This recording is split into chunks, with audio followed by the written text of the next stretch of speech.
Hello, hello. Welcome to this week's version of 5-Minute Life Hack. I'm going to try to keep this short because this is a good one, but I think we'll dig into some things a little more practical and tactical in a business setting, but also in a life setting. So today we're going to talk about the noble art of management. So there's an author we've talked about before on the 5-Minute Life Hacks called Clayton Christensen. He was a Harvard professor. He wrote, a couple really influential books, but I loved what he said about management.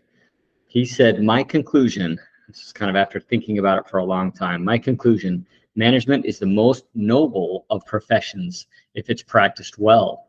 No other occupation offers as many ways to help others learn and grow, take responsibility, and be recognized for achievement and contribute to the success of a team. I love the way he put that. Lots of times we gain a lot of fulfillment in life by helping others, but we don't sometimes equate that to business and our roles in a company. And I think they are 100% synonymous. If you are a great manager, you are helping those underneath you learn, grow, lead, stretch, all of those things, which is also going to make them a better, happier person in their lives. We've talked about Carol Dweck's book, Mindset, before. If you haven't read it, I highly, highly suggest you do. It's really, really good.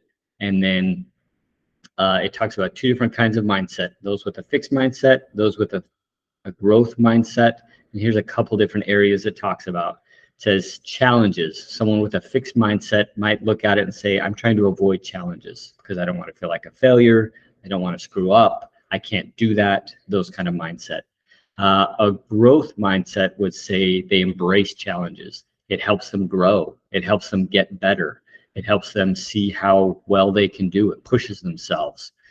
Someone with a fixed mindset might say they give up easily on obstacles. Someone with a growth mindset might persist in the face of a setback, see how far they can go, see how far they can push, even if it hurts, even if it's tough, they keep going and see how far they can push their mentality or their body or whatever.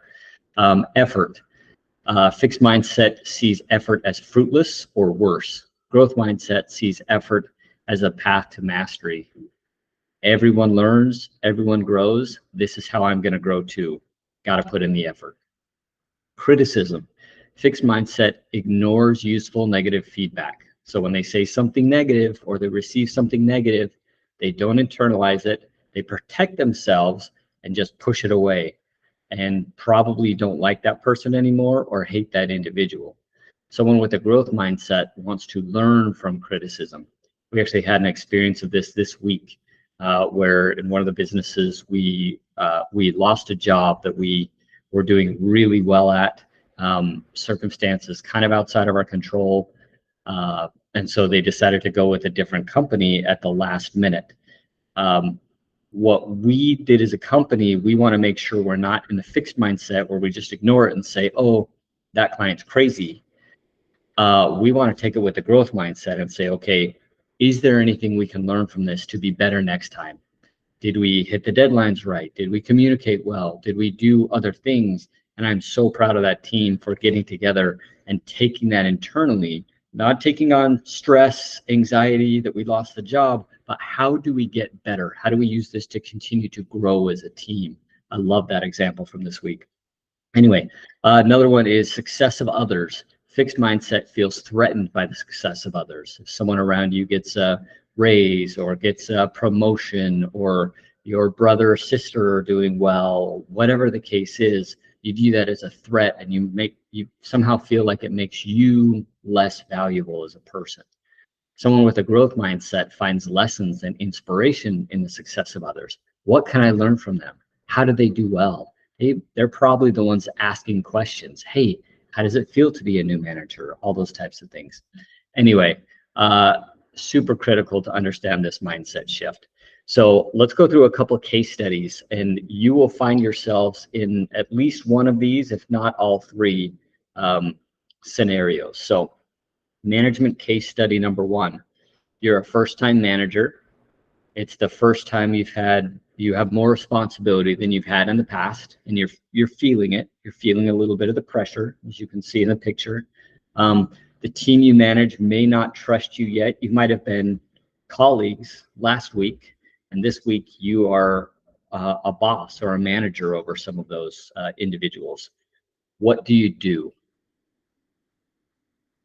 That's a tough scenario, but it's one that many of you have experienced or will experience soon.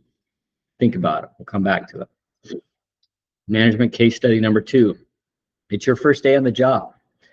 You're excited about it. Others in your team tell you that your manager is tough. Your first interaction with your boss is neutral. It's not bad, but it's also not uplifting or inspiring. It's just kind of neutral. What do you do? Do you trust what everyone else says? Do you think about it? What do you do? Okay, number 3, you're an experienced manager. You may have lost a key person on your team, one that kind of helped make the team run and had a great contribution to the culture of that team, working hard, having fun, doing a good job.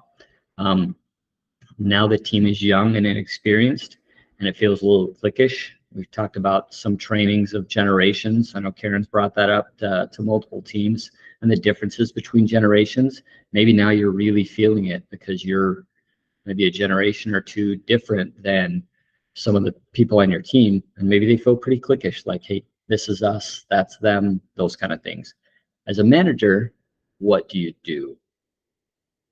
I would submit the answer to all 3 of those cases is probably very similar, and it has a lot to do with that growth mindset.